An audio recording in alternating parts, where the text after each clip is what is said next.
आम्ही रात्री निघालो जालन्यातील गणपती बाप्पांचे देखावे बघायला आणि तेथे 101 किलो चांदीचा गणपती बघायला खूप गर्दी झालेली होती.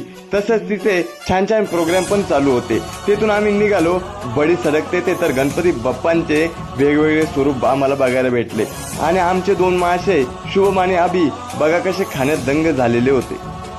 मागील काही वर्षाच्या कालखंडानंतर जालना शहरामध्ये पुन्हा एकदा भक्तांमध्ये प्रचंड उत्साह संचारला आहे. यातूनच नवीन नवीन संकल्पना घेऊन गणेश भक्तांनी श्रींच्या मूर्तींची उभारणी केलेली आहे. या संकल्पना शब्दात मांडणे कठीण आहे.